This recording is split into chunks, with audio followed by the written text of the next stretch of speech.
Bonjour à tous et bienvenue sur la chaîne Maya Soul Witch. Comme j'aime le faire de temps en temps, en tout cas le plus souvent possible, nous allons faire un tirage de pleine lune aujourd'hui, première super lune de l'année. Euh, Pleine lune rose, comme on l'appelle, elle sera bien plus proche de nous que les autres pleines lunes. Elle va faire bouger pas mal de choses. On est dans une pleine lune en scorpion. L'idée sera donc très probablement d'aller faire table rase du passé, d'aller se débarrasser d'anciennes rancœurs, d'aller euh, nettoyer un petit peu toutes ces difficultés, toutes ces douleurs du passé, toutes ces blessures du passé. On va aller voir un petit peu avec quelques cartes, hein. Les cartes de tirage de pleine lune ou de nouvelle lune sont toujours des tirages plus courts. L'idée est réellement de savoir d'où on vient, où on en est aujourd'hui et où on va avec cette pleine lune du 27 avril. Alors, voyons un petit peu, pour commencer, d'où l'on vient avec cette pleine lune. Ouh là là là là là là, ça fait beaucoup de cartes qui ont envie de parler et je sens effectivement, je ne vais pas pouvoir prendre tout ça, je vais juste les remettre correctement. Mais je sens que ça veut parler. Bon, il y en a deux qui sont sortis, cette fois-ci je les prends.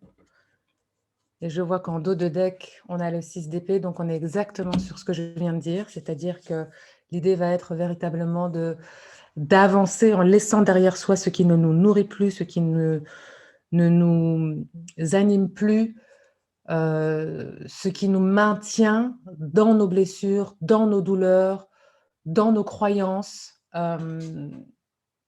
et particulièrement dans le mental. Euh, Je ne parle pas ici, en tout cas dans ma vision des choses, je ne parle pas des blessures et des douleurs fraîches, des choses qui pourraient vous être arrivées là très très récemment.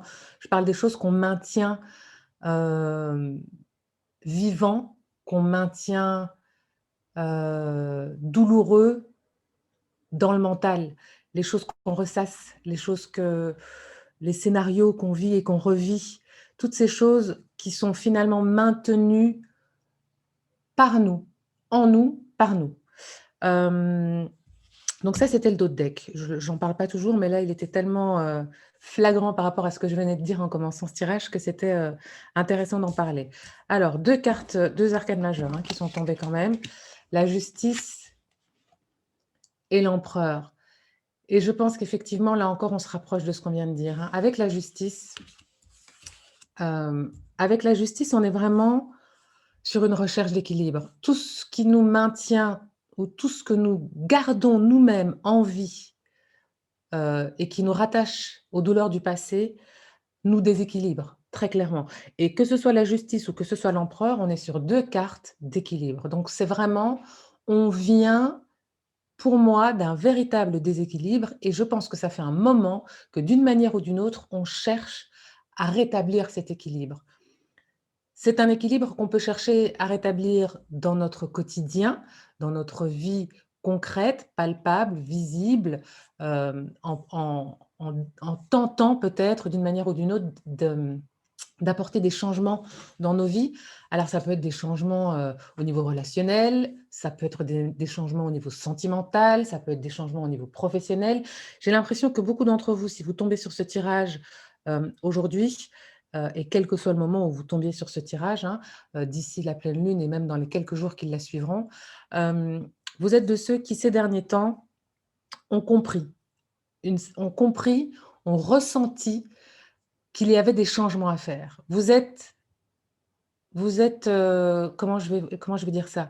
Oui, vous êtes conscient, consciente que le changement doit arriver, mais vous n'êtes pas encore parvenu soit à trouver de quelle manière euh, créer ce changement, cette transformation dans votre vie, soit à trouver le courage, peut-être, de faire ce changement dans votre vie. Parce que, évidemment, si on parle d'un changement sentimental et que, par exemple, ce changement est de quitter quelqu'un avec qui on avait peut-être on a un long passé, on a peut-être des enfants, on a peut-être une maison en commun, enfin, il peut y avoir tout un tas de choses. Et peut-être que ce quelqu'un, on a du mal à le quitter, évidemment, parce que tout simplement, c'est difficile de quitter quelqu'un, quelle que soit la douleur qu'on puisse ressentir dans le présent avec ce quelqu'un. Euh, le passé, la mémoire, les souvenirs font que quitter quelqu'un, c'est difficile. Parfois même, ça peut être plus terre à terre, plus concret. Peut-être que c'est difficile de le quitter parce que financièrement, on ne sait pas comment on va faire. Si on parle d'une transformation professionnelle, on est peut-être dans un moment où on sait, on a bien compris, on sent qu'il faut changer de job ou de manière de faire notre job, mais là encore, c'est difficile, soit parce qu'on est pris dans un engrenage ou dans une chaîne de personnes qui posent des actes et dont nos actes à nous sont un peu tributaires, soit parce que, là encore une fois, on pense que financièrement, on n'est pas capable de gérer certaines choses, alors que très probablement, si on changeait notre regard sur la situation, on pourrait trouver un moyen. Il y a toujours un moyen et surtout, si c'est un appel de l'âme, parce que c'est ça ici, pour moi, véritablement. On est sur un changement qui est un appel de l'âme et j'ai presque envie de dire, et j'en ai des frissons, une supplication de l'âme. Je pense que ça fait longtemps que vous cherchez à faire ce changement, à opérer ce changement. Je pense que ça fait très longtemps et je pense que vous avez petit à petit compris, entendu tout doucement cet appel de l'âme. Je pense que votre âme, l'univers, votre corps même probablement crie de plus en plus fort. J'ai même tendance à penser, et je ne travaille pas particulièrement sur la santé, je n'aime pas ça, mais ici, il y a quelque chose qui me pousse à vous dire, j'ai l'impression que votre corps vous parle, que votre corps vous fait mal ou est sur le point de vous faire mal pour vous dire, là maintenant, il faut changer, il faut y aller, c'est le moment. Il y a vraiment quelque chose, il y a quelque chose à mettre en place si on ne veut pas peut-être créer des maladies, des douleurs, euh, des allergies, des choses qui vont rentrer dans votre vie de manière physique pour vous dire, là, il est vraiment temps de changer, quoi. Il est vraiment temps de changer. Voilà d'où vous venez. Où en êtes-vous alors, du coup, aujourd'hui? Bon, ça fait de nouveau trop de cartes. Où en êtes-vous aujourd'hui avec toutes ces sonnettes d'alarme, en fait, c'est ça, hein. Je pense que vous avez vécu, vous êtes en train de vivre, peut-être encore aujourd'hui, on va voir où vous en êtes vraiment là, maintenant, dans l'instant, mais vous venez et avec 2 arcanes majeures, pour moi, ça fait au minimum 4 ans et peut-être même jusqu'à 8, 9, 10, peut-être même 11 ans, que vous êtes dans une sempiternelle remise en question, que vous avez plus d'une fois dit: «À partir de maintenant, je change», et que jusqu'à maintenant, vous n'êtes pas encore parvenu à le faire. Et ça fait trop longtemps pour votre âme et pour votre corps. C'est pour ça que ces cartes tombent aujourd'hui. En tout cas, c'est ce que je ressens. Donc, où est-ce que vous en êtes aujourd'hui? Où est-ce que vous en êtes aujourd'hui?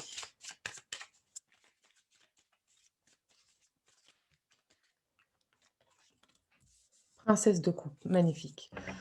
Aujourd'hui, avec cette princesse de coupe qui équivaut au, au page ou au valet de coupe, vous êtes à l'aube de ce changement. Et c'est un changement qui implique vos émotions. Ce qui vous a maintenu dans ces difficultés, c'est les émotions. Vous étiez attaché émotionnellement à cette situation, à cette personne, à ce job. Alors, si on est attaché émotionnellement à un job, ça peut être plusieurs choses, hein. Soit on est attaché aux personnes qui partagent ce job avec nous, si on est par exemple en entreprise, ou même si on a créé sa propre entreprise, peut-être en association, je vais y arriver. Mais on peut être aussi tout simplement attaché à ce job de manière émotionnelle parce qu'on aime profondément ce job, mais que la façon dont on nous demande de le faire ou dont on est amené à le faire aujourd'hui ne nous convient plus, par exemple. Je pense aujourd'hui aux profs, par exemple. Tous ces profs qui aiment profondément leur job, mais qui se retrouvent dans des situations où ils ne peuvent pas l'exercer tel qu'ils le souhaitent véritablement. Par exemple, c'est un exemple parmi tant d'autres, mais c'est le premier qui me vient, c'est le premier qui vibre en moi. Et vous êtes aujourd'hui à l'aube de nouveaux sentiments qui, cette fois, vont non plus nourrir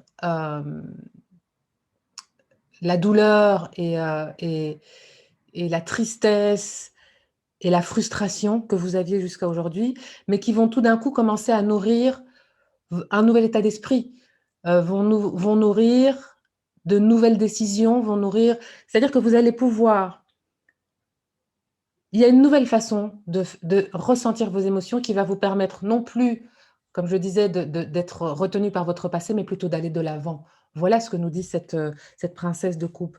Vraiment, elle nous dit, à partir d'aujourd'hui, c'est comme si vous aviez été tellement loin dans la douleur que qu'il y avait un switch qui s'opérait, que tout d'un coup, vous avez décidé ou votre âme vous pousse à écouter vos émotions et à vous en servir, non plus pour ruminer le passé, mais pour aller de l'avant. Et ça, c'est plutôt, c'est assez magnifique, hein. Donc ce qu'on laisse derrière soi là avec cette pleine lune, puisque c'est ça, hein, la pleine lune, on laisse derrière nous des choses, c'est vraiment tel que je le disais avant même de tirer les cartes, on laisse derrière soi les rancœurs, les blessures, les douleurs qui nous empêchaient d'aller de l'avant. Heu, on était dans une phase depuis longtemps où on se disait: «Oh, c'est pas juste, c'est comme ci, c'est comme ça, je voudrais pouvoir faire ci, j'aimerais pouvoir faire ça, mais c'est pas possible». Et il y avait quelque chose où vous saviez qu'il fallait changer, mais il y avait une espèce de rumination. C'est-à-dire que vous étiez plus dans qu'est-ce que vous aimeriez lâcher plutôt que dans ce vers quoi vous aimeriez aller, en fait. Et peut-être que tout simplement, vous n'aviez pas la réponse. Peut-être que, et c'est souvent le cas, et j'en parlais encore il y a peu dans un mentoring que j'ai fait la semaine dernière, hem, souvent on sait ce qu'on ne veut plus, ce dont on ne veut plus, pardon, mais si toutes les personnes que j'accompagne viennent souvent à moi pour cette démarche-là, laisser des choses derrière soi, et c'est ce que je fais, évidemment. C'est mon premier job, c'est de vous aider à laisser derrière vous, à vous libérer des schémas toxiques et récurrents qui vous empêchent d'avancer. Et c'est de là qu'on part. Mais bien souvent, quand les personnes arrivent chez moi, elles m'expliquent, voilà, ce qu'elles veulent laisser, ce qui est douloureux, ce qui est difficile. Mais quand je leur dis: «OK, on laisse ça derrière toi pour aller vers quoi?» Là, tout d'un coup, c'est difficile. On ne sait plus. On sait ce dont on ne veut plus, on sait ce dont on veut se débarrasser, mais on n'a finalement pas encore réfléchi, pardon, à ce qu'on veut mettre en place. Et la difficulté première, celle qui fait que vous arrivez à moi finalement, c'est que puisque vous mettez votre énergie, vos réflexions sur ce dont vous ne voulez plus et que l'univers n'entend que ce dont vous ne voulez plus, et qu'en plus l'univers ne prend pas en compte la négativité, eh bien qu'est-ce que vous recevez? Tout ce dont vous ne voulez plus. D'abord parce que votre énergie est posée dessus, et ensuite parce que d'une certaine manière, vous avez tendance à formuler à la négative. Et donc il est temps aussi, et je pense que c'est ce qui va se passer, ce que vous allez tout doucement pouvoir être capable de faire avec ou sans aide de quelqu'un de l'extérieur, mais en tout cas, c'est vers ça que vous allez, c'est inverser la tendance, et au lieu de vous dire: «Je veux plus de ça», vous dire: «Je veux ça». Je veux ça, ça veut dire, ça implique de réfléchir concrètement à ce qu'on veut, et c'est pas si simple.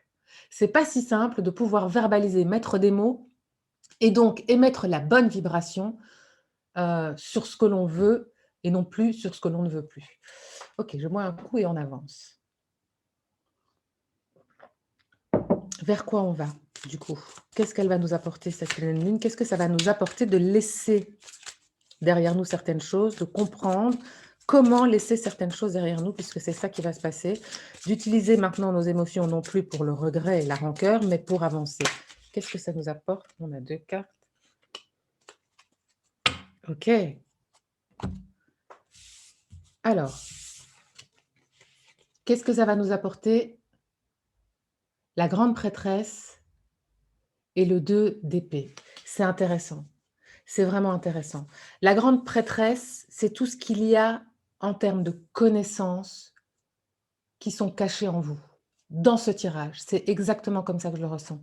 La grande prêtresse, pardon, elle sait, elle a une connaissance infinie. Et quand je parle de connaissance, je parle au sens large du terme. Je parle, une fois de plus, c'est pas la première fois, je parle pas uniquement de ce qu'on a appris à l'école, de ce qu'on apprend dans les livres, ou de ce qu'on apprend dans les formations. Elle a une connaissance universelle,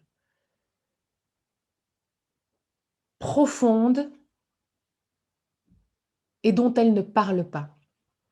Qu'est-ce que ça me dit par rapport à notre tirage? Ça me dit que votre nouvelle façon de vivre vos émotions, votre nouvelle façon de diriger vos émotions sur le positif dont vous avez envie et non plus sur le négatif dont vous voulez vous défaire, ça va vous permettre de mettre en lumière, parce que c'est ça qu'elle nous dit la grande prêtresse ici, de faire ressortir, de faire rejaillir tout ce qui était déjà en vous, toutes ces capacités magiques qui étaient déjà en vous, pour pouvoir les faire remonter à la surface, vous les ramener en conscience, vous les faire remonter dans votre conscience pour pouvoir ensuite décider, avec le 2 d'épée, mentalement, cette fois, de vous en servir. C'est un tirage dingue. On a très peu de cartes, mais ce qu'on nous dit ici, ça me paraît complètement j'en ai des frissons partout. On est vraiment On sort aussi avec cet empereur qui parle, on l'a dit, d'équilibre, de stabilité. Je pense qu'ici, on n'était même plus dans la stabilité, on était dans la stagnation. C'est-à-dire que trop de stabilité tue la stabilité. Il y avait cette peur de prendre le risque aussi pour aller vers un nouvel équilibre. Parce que l'équilibre, une fois qu'on passe notre vie à chercher l'équilibre. Et je pense que ce qui s'est passé, c'est qu'on était arrivé dans un certain équilibre, dans un certain confort, dans des certaines habitudes, hem, plus si confortables que ça finalement, mais dont on avait peur de sortir pour aller vers autre chose. Donc qu'est-ce qu'on a fait pour avoir l'impression d'être dans l'action? C'est ruminer ça. Ruminer tout ce passé qui finalement était compliqué, peut-être même se souvenir de moments où c'était bien, quand on est arrivé dans ce nouvel équilibre. À ce moment-là, c'était bien et pourquoi c'est plus comme avant et pourquoi voilà, on vient vraiment de ça. Aujourd'hui, nos émotions prennent un tournant décisif dans notre vie, nous permettent de nous tourner vers ce que l'on veut et non plus vers ce que l'on ne veut plus et vont faire émerger de l'intérieur de nous, hem toutes ces tous ces potentiels, toutes ces capacités, toutes ces connaissances qui sont déjà là, soit de façon subtile, soit peut-être même des choses que vous aviez appris, dont vous allez vous rendre compte que vous avez appris ça quand vous étiez plus jeune et que vous vous dites: «Mais je me oui, je savais en fait». Heu, Ça peut être des capacités subtiles, comme je l'ai dit, tout ce qui va toucher évidemment à l'ésotérisme et cetera, mais ça peut être des choses très concrètes aussi, heu, des connaissances et des capacités très concrètes, hem, dont peut-être vous n'avez plus eu à vous servir pendant ces, je disais 4 à 11 années précédentes, parce que soit quelqu'un le faisait pour vous, soit simplement votre vie ne vous demandait plus d'y faire, appel et donc comme n'importe quelle chose dans notre vie dont on ne se sert plus, on l'oublie et ça peut être même des fonctions physiques, des fonctions oui, physique. Si vous aviez l'habitude d'aller courir et que pendant, 10 ans, vous n'avez plus couru parce que la vie a fait que, vous êtes un peu empâté dans un truc et qu'aujourd'hui vous voulez recourir, votre corps sait comment, mais vous allez devoir vous réentraîner petit à petit parce que même si votre corps sait, hem, il a oublié, en fait, comment faire pour faire bien. Vous voyez ce que je veux dire? Il y a vraiment de ça. Donc vous allez pardon. Attendez-vous avec cette pleine lune, cette super pleine lune, cette pleine lune rose du 27 avril, dans les jours peut-être déjà là qui sont peut-être que c'est déjà des choses que vous ressentez, hein.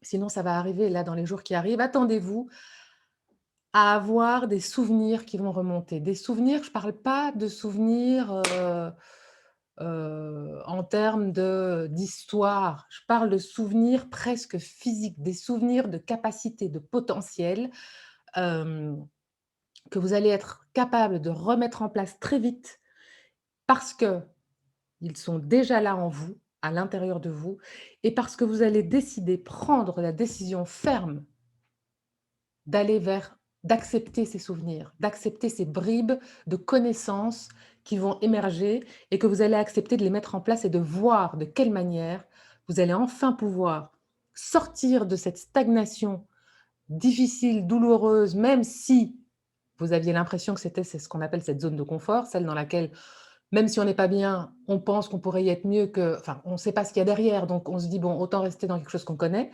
On a appris à se préserver d'une certaine manière, on a appris à se protéger d'une certaine manière dans cette zone de confort, mais on est coincé quoi, on n'avance plus.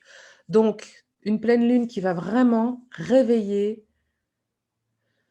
des émotions, pas réveiller les émotions, mais les diriger vers ce dont on a réellement besoin de voir aujourd'hui. On sort du côté négatif de la formulation de ces émotions et on les projette directement dans le côté positif et on formule les choses de manière positive, hem, à partir de cette pleine lune. Pour beaucoup d'entre vous et d'entre nous, parce que je me compte dedans, parce que je ressens beaucoup tout ça en ce moment, heu, il y a du changement, vraiment. C'est vraiment le moment.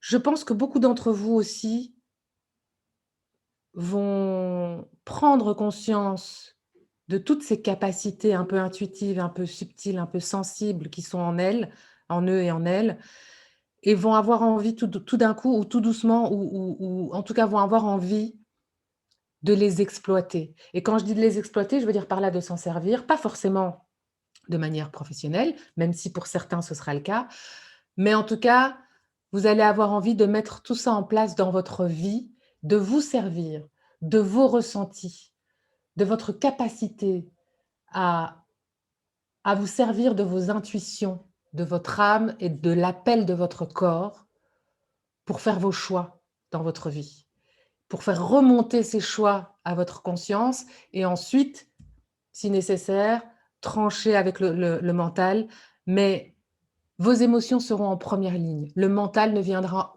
qu'en seconde ligne et c'est tout l'inverse de ce qui se passe chez vous, depuis un paquet d'années, je pense. Voilà, voilà, j'espère que ce tirage de pleine lune vous aura parlé, qu'il vous aura donné des pistes, qu'il vous aura aussi peut-être, rassuré quant à ce qui se passe, en vous, pour l'instant, en vous ou autour de vous.